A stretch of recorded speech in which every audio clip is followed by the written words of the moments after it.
warahmatullahi wabarakatuh. Waalaikumsalam warahmatullahi wabarakatuh. Selamat pagi Bapak Ibu.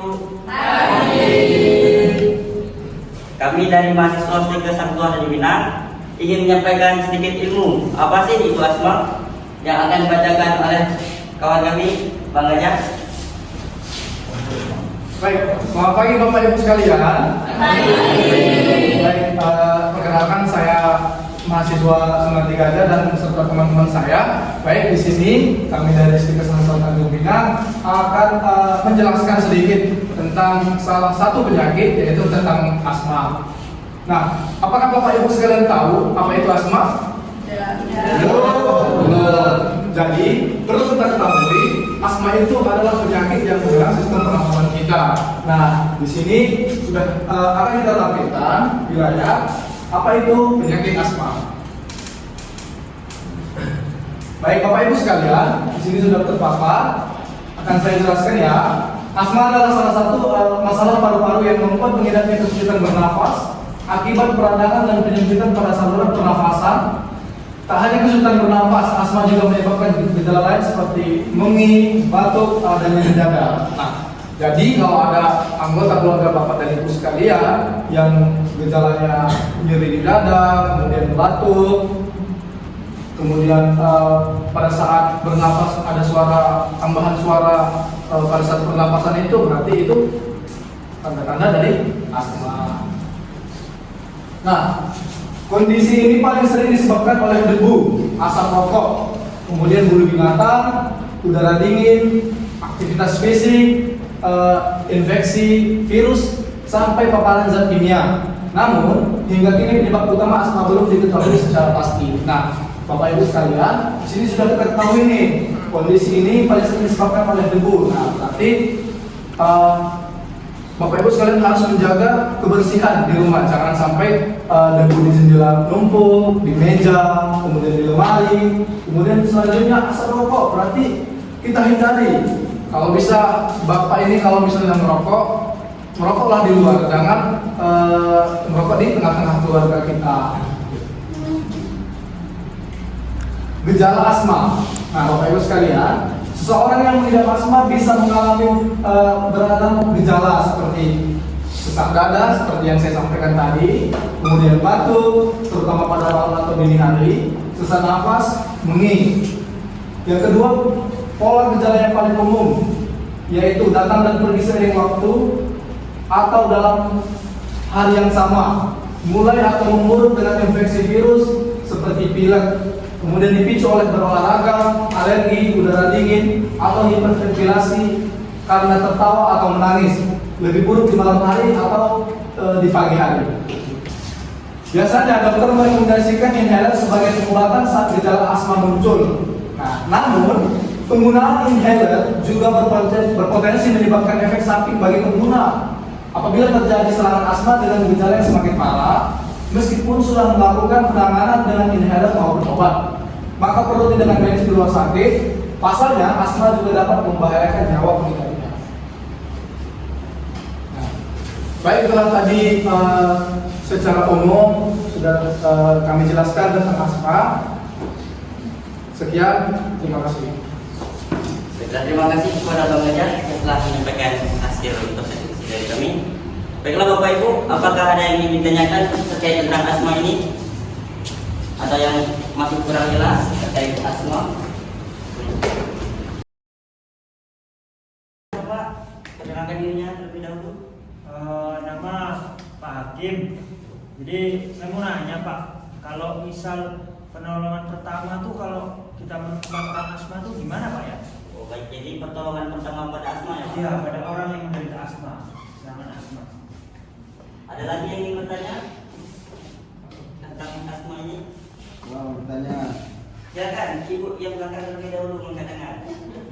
Nama saya Putika. Saya ingin bertanya nih, ada nggak sih makanan yang harus dihindari oleh orang yang mengidap asma? Dan terus kan kita nih tinggalnya di wilayah kepulauan nih, gimana nih cara kita menghindari makanan-makanan untuk penderita asma gitu? Terima kasih kepada Ibu Tika. Nama saya Bapak Mukti. mau bertanya, apakah penderita asma itu dapat berolahraga? Oh, apakah penderita asma dapat berolahraga ya Pak? Masih ada yang ingin bertanya? Ya, silakan Ibu. Perkenalkan, nama saya Ibu Tasya. Saya ingin bertanya, bagaimana penyakit asma bisa mengganggu pertumbuhan pada anak? Ya, terima kasih. Terima kasih kepada Ibu Tasya atas bertanya. Baiklah, selanjutnya kami akan langsung menjawab pertanyaan dari Bapak Ibu yang akan dijawab oleh Bang Gajah. Silakan Bang Gajah.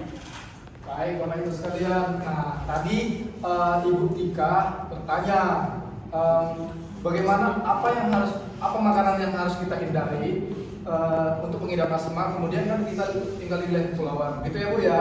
Baik, makanan yang harus kita hindari Bapak Ibu sekalian yaitu makanan yang dapat merangsang alergi di dalam tubuh. Karena asma itu sendiri muncul karena alergi seperti alergi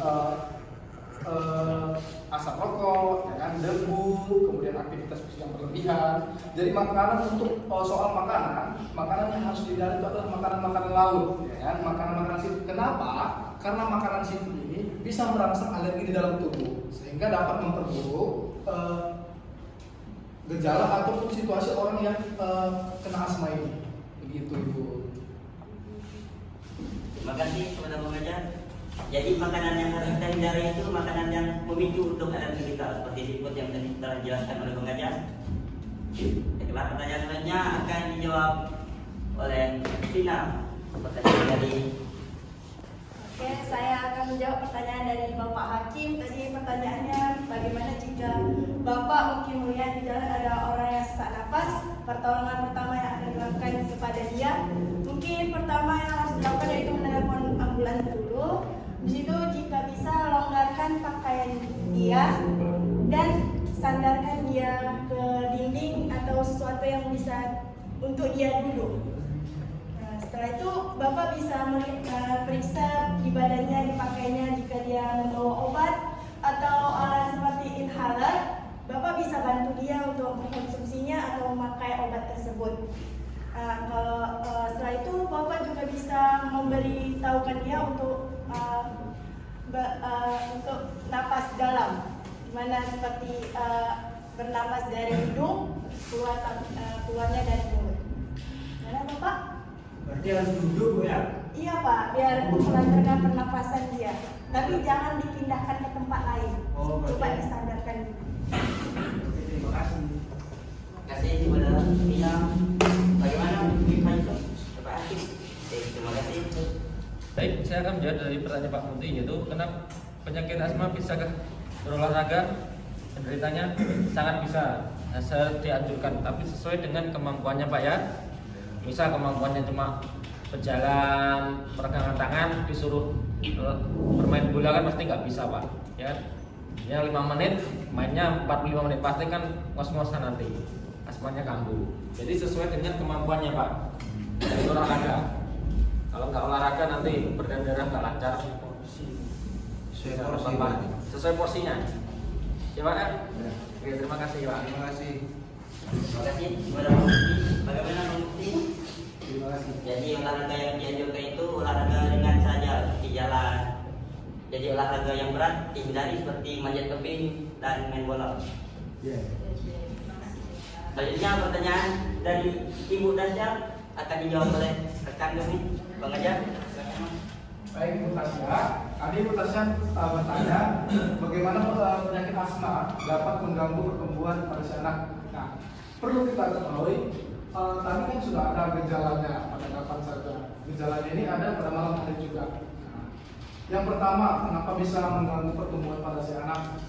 Ketika kita tidur pasti menghasilkan hormon yang memicu pertumbuhan pada si anak atau pada manusia pada umumnya. Tapi ketika seseorang mengidap penyakit asma, ia kena serangan pada malam hari, tentunya kualitas tidur pada si anak akan terganggu sehingga produksi hormon tersebut kurang.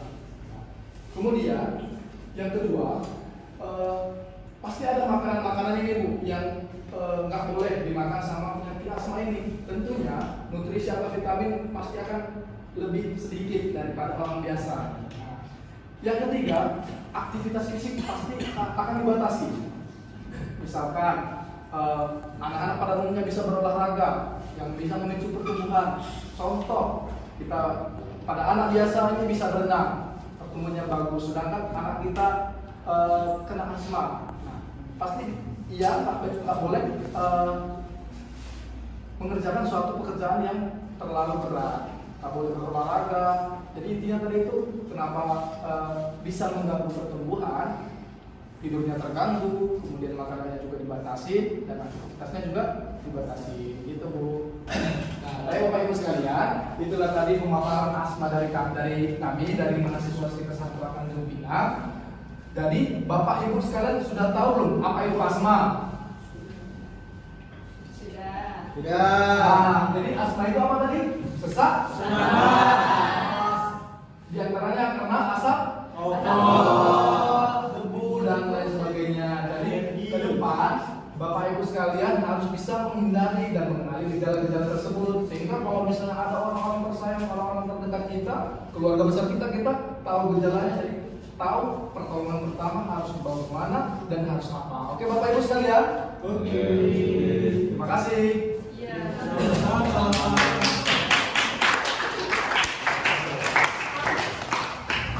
Bapak Ibu, terima kasih atas kehadirannya pada pagi hari ini. Kami dari mahasiswa Stika Sampurakan Tanjung Pinang pamit undur diri. Assalamualaikum warahmatullahi wabarakatuh.